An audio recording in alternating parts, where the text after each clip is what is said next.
7월 11일 확신에 찬 기도. 오랫동안 아이를 갖기 위해 노력했던 리처드와 수잔 부부는 수잔이 임신했을 때 아주 기뻐했습니다. 그러나 산모의 건강 문제로 아기가 위험하게 되자 리처드는 매일 밤 아내와 아기를 위해 깨어 기도했습니다. 그러던 어느 날 밤 리처드는 하나님이 돌보아 주신다고 약속하셨으니 이렇게까지 열심히 기도할 필요가 없다고 생각했습니다. 그러나 일주일 후 수잔은 유산하고 말았습니다. 리처드는 몹시 실망했습니다. 기도를 열심히 하지 않아서 아기를 잃은 것은 아닐까라는 생각이 들었습니다. 처음 볼 때는 오늘 본문 속 비유도 그렇게 말하는 것 같이 생각됩니다. 이 비유에서 이웃은 오로지 친구의 성가신 끈질김 때문에 친구를 도와주러 잠자리에서 나옵니다. 이런 식으로 읽으면 이 비유는 마치 하나님은 우리가 계속 귀찮게 졸라야만 우리의 기도를 들어주시는 것으로 해석됩니다. 그리고 열심히 기도하지 않으면 하나님은 아마 우리를 도와주지 않으실 거라는 것입니다. 그러나 클라인 스노드 그라스와 같은 성경 주석가들은 이것이 틀린 해석이라고 지적합니다. 이 비유의 진정한 초점은 이웃도 이기적인 이유로 우리를 도와주는데 하물며 자비로우신 하나님은 얼마나 더 우리를 도와주시겠는가 하는 것입니다. 그러므로 우리는 하나님이 결함 있는 인간들보다 더 위대하시다는 것을 알고 확신을 가지고 간구할 수 있습니다. 하나님은 결코 이 비유에 나오는 이웃이 아닙니다. 아니, 그 반대이십니다. 왜 아기를 잃게 되었는지는 모르지만 당신이 기도를 열심히 하지 않아서가 아니며 하나님은 그런 분이 아니라는 것을 알아야 합니다. 말씀.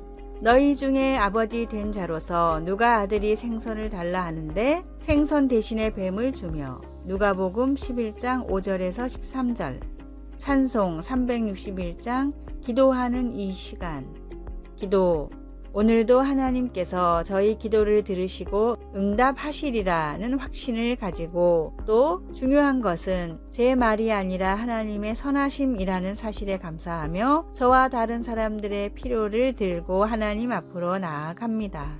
아멘.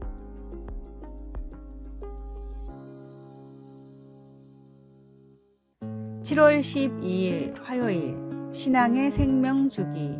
세계를 움직이는 50인의 사상가 중 한 명인 찰스 핸디는 생명의 주기곡선이라는 이론을 만들었습니다. 모든 기업이나 국가, 심지어 유행하는 상품들도 시작과 끝이 있고 그 과정이 도입기와 성장기, 성숙기를 거쳐 결국 소멸한다는 것을 나타낸 그래프입니다. 대부분 성공적인 기업이나 상품들은 초기에는 천천히 성장을 하다가도 궤도에 진입을 하면 갑자기 폭발적인 성장을 합니다. 그러다 유명해진 성숙 단계에서는 속도가 점점 퇴화되며 정체됩니다. 여기서 새로운 동력을 얻어서 다시 올라가지 못하면 심지어 전 세계가 열광하던 어떤 것이라도 갑자기 소멸해 버립니다.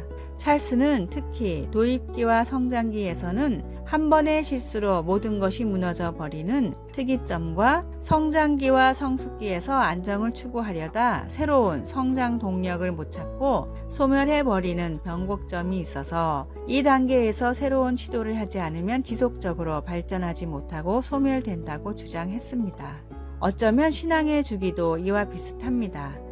하나님을 처음 만나고 뜨거운 감격이 살아있는 초창기 때의 믿음이 익숙해지고 안정화되며 신앙 생활이 피로해지는 단계가 찾아오게 됩니다. 신앙이 퇴보하는 것을 모르고 위기도 느끼지 못하는 무늬만 그리스도인이 되지 않고 하나님을 향한 열정을 회복할 수 있는 새로운 도전을 멈추지 마십시오. 오늘의 말씀. 주의 구원에 대한 기쁨을 내게 다시 주셔서 내가 주께 순종하게 하소서. 시편 51장 12절. 오늘의 찬송 285장 주의 말씀 받은 그날. 오늘의 만나. 첫사랑의 열정과 뜨거움을 다시 회복하는 신앙생활이 되게 하소서. 주님을 끝없이 사모하는 열정으로 신앙의 권태기를 극복합시다.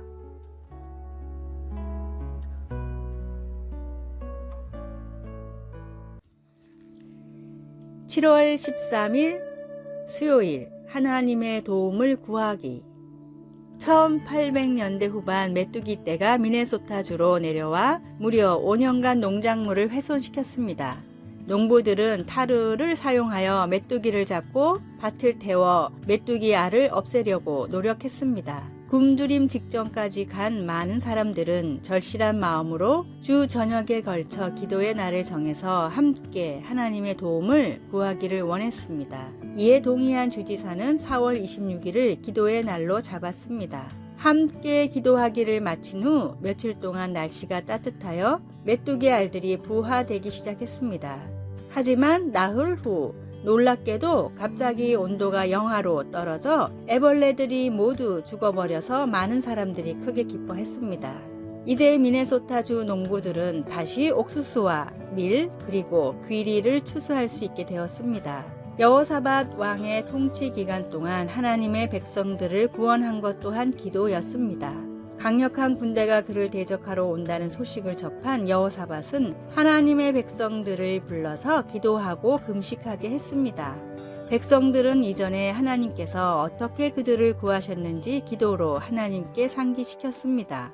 그리고 여호사밧은 견책이나 전염병이나 기근 같은 재난이 그들에게 닥쳐온다면 하나님께서 들으시고 구해 주실 테니까 하나님께 부르짖겠다고 말했습니다.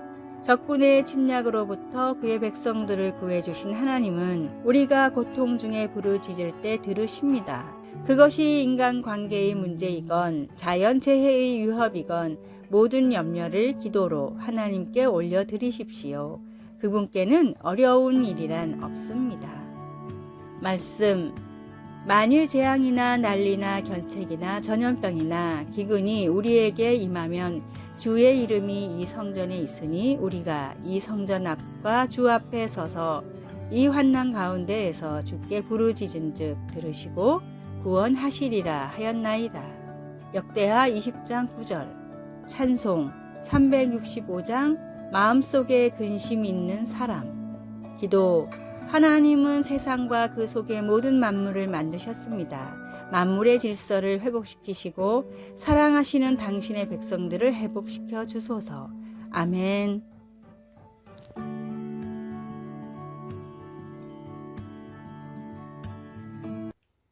7월 14일 목요일.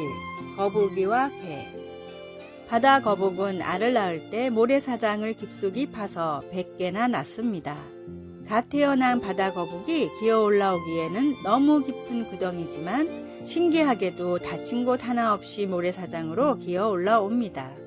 동물학자들의 실험에 따르면 구덩이에 알을 하나 묻어 놓았을 땐 나올 확률이 27%이지만 2개씩 묻어 놓았을 땐 84%, 4개 이상을 묻어 놓으면 100%의 확률로 새끼들이 구덩이를 빠져나왔습니다. 최초로 태어난 바다 거북 새끼는 구덩이 벽을 파서 경사를 완만하게 만드는데 뒤이어 깨어난 거북이는 이 거북의 등을 타고 올라가 더 높은 벽을 파내고 나중에 깨어난 거북들도 차례차례 파낸 모래를 다져서 발판을 만듭니다. 시간이 조금 지나면 구덩이에서 모래사장으로 나갈 수 있는 완만한 길이 생기기 때문에 4마리 이상의 알이 있는 구덩이의 바다 거북들은 안전하게 밖으로 나올 수가 있었습니다.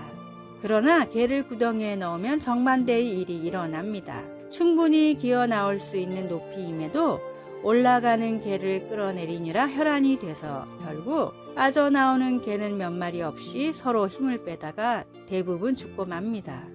위기일수록 필요한 것은 끈끈한 협력입니다. 잘못을 서로 인정하고 개선하는 것도 중요하지만 하나의 믿음으로 말씀대로 연합하는 것이 더더욱 중요합니다. 하나님을 믿는 성도끼리의 거룩하고 아름다운 연합으로 신앙의 위기를 지혜롭게 극복해 나가십시오. 오늘의 말씀. 아무 일에든지 다툼이나 허영으로 하지 말고 오직 겸손한 마음으로 각각 자기보다 남을 낮게 여기고. 빌립보서 2장 3절. 오늘의 찬송 475장 인류는 하나 되게. 오늘의 만나. 선한 마음으로 연합하는 그리스도인들을 위해 기도하게 하소서. 갈등과 분란을 조장하지 말고 지혜롭게 해결하고자 노력합시다.